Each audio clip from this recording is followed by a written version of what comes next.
Next on Worcester News tonight, the latest on the investigation into test scores out of a Worcester school. Plus, coming soon, another addition to the city, American Airlines is set to take off from Worcester to a major hub this week.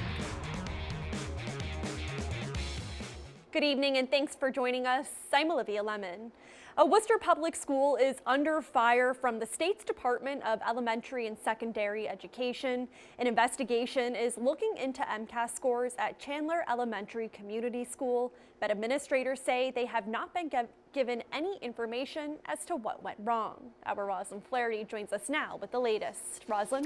Olivia, the investigation started a year ago after the State Department says serious violations took place during the 2017 MCAS, and school administrators say now they just want answers. The Worcester Public School Department is waiting for answers as to why the State Department of Elementary and Secondary Education invalidated the 2017 MCAS scores from Chandler Elementary Community School. They looked at the scores from 2018, they compared them to 2017, and they said, for whatever reason, these scores do not seem to be valid. The state says serious violations took place and a year-long investigation followed. Superintendent Maureen Benenda says she was never told what the alleged violations were.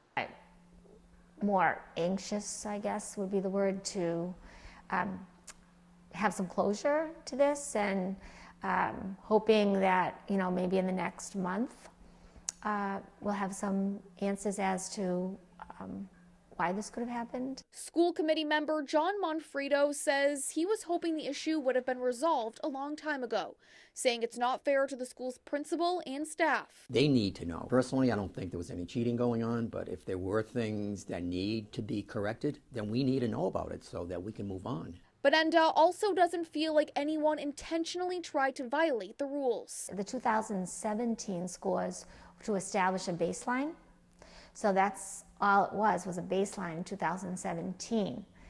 And so it's curious that why anybody would want to inflate your baseline scores. She visited the school and spoke to the principal and staff, but says she just wants to move on. Focus on learning and good practice, and do great work for all the students that go there that so deserve it.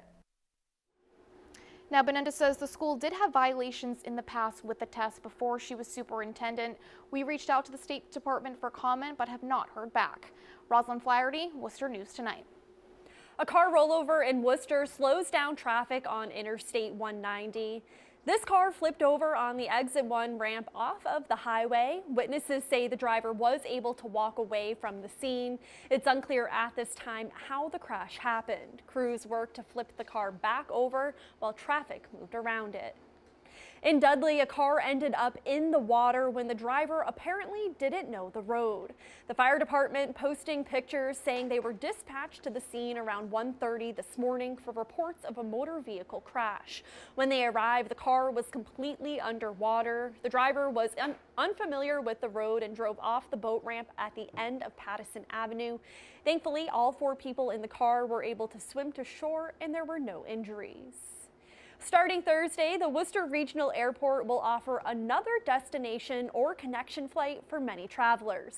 The first American Airlines flight to Philly is already looking full, and Massport says they're excited for future opportunities. Our Chandler Walsh joins us now with more. Chandler? Olivia, the Worcester Regional Airport Director says American Airlines have been busy preparing for these flights, making sure gates are ready and hiring personnel. He says they're now ready for Thursday's inaugural flight. The American Airlines ticket counter at the Worcester Regional Airport is getting its final touches. The kiosks are up and running for Philadelphia flights starting Thursday. It's a morning departure that will get you down to Philadelphia at the beginning of the business day, an afternoon inbound which turns around and goes right back to Philadelphia, as well as a late night arrival. Airport Director Andy Davis says the new flights open doors for more travel options. And they will only continue with new Delta flights starting next summer. With the Philadelphia service, American Airlines will be offering up to 148 different flight connecting opportunities throughout the United States, throughout the Caribbean, Latin American region, and to Europe. Stephanie Ramey of Discover Central Mass says the American flights could open the opportunity for Worcester to host more corporate events and trade shows. But she expects it will bring more leisure travelers to the area as well. It's a great place to explore, spend the night, bring your family, dive into some of the attractions, restaurants, the public art scene. Ramey says the new airline is a big win for the city. She says it's important to have a functioning airport for the area to grow. I think it's imperative if we want to continue to grow that we bring more airlines in and really enhance the experience for visitors. American is offering 2 Philadelphia flights a day. Davis says they're ideal for business travelers and are convenient for people with international connecting flights. He says the first flights already look pretty full. That's a very good sign. It shows that people are very enthusiastic about the growing air service here. Now, to kick things off, there won't be a morning flight on the first day of service. Those will begin on Friday. The airport will have a water cannon salute for the first flight Thursday afternoon. Chandler Walsh, Worcester News Tonight. 7 architect firms submitting bids to Worcester to design the $90 million Canal District Ballpark project. Among the 7 is the architect who designed several improvements to Fenway Park. City leaders will meet with the firms next week to learn more about their plans for Polar Park. Worcester's Chief Development Officer says the goal is to choose the firm that's the perfect fit for Worcester. It's going to be unique. And so the right firm has to have that out-of-the-box thinking, and something we don't want taking someone's ballpark that they did, the last project they did, just taking that, tweaking it a bit and putting that on paper. We want something totally unique here in Worcester. So the experience of the firms and also their ability to actually deliver on time will be extremely important. And the AAA affiliate of the Boston Red Sox is set to start playing in Worcester in 2021. A note from FEMA about an alert you will receive on your phone Wednesday. You can expect to get a test emergency alert message sent to your phone around 2:18 tomorrow. FEMA says it's a nationwide test of the wireless emergency alert system. This is the first nationwide test for a phone emergency alert. FEMA says it will sound like an Amber Alert or flood warning. Muslims and Catholics working together Tuesday to counter hate and prejudice in Worcester and beyond. The Worcester Islamic Center says the goal of today's discussion is to build and strengthen relationships with other religions. Our Brittany Schaefer has the story. And Quran put the blame on a character, Samari. Muslim and Catholic leaders and scholars gathered at the Worcester Islamic Center to discuss their similarities. I think what's probably been surprising for everyone is really how much we have in common. When you are arguing with a friend, you're more committed to finding a way to work together. The 2-day dialogue focuses on how Catholics and Muslims can work together to counter hate and prejudice. Naeem Beg is the director of outreach for the Islamic Circle of North America. He says the discussion helps combat Islamophobia. This partnership has really strengthened the Muslim community. People are seeing us. People are seeing that there are fathers from Catholic churches who are present here in dialogue. So it creates that brotherhood of humanity among us. Tuesday's main focus is Prophet Musa or Moses and how his story relates to present day. And while the accounts in each religion have their differences, there were many similarities found. There was a tyrant who wanted to eradicate a community or commit atrocities. And we see that today in the world. That is also still happening. If there are 65 million or so refugees, they are running away from fear and tyrants of their own societies. Fear monitored all their actions, which unfortunately is not too dissimilar to our present day. This is the first time the annual Mid-Atlantic Dialogue has been held in Worcester.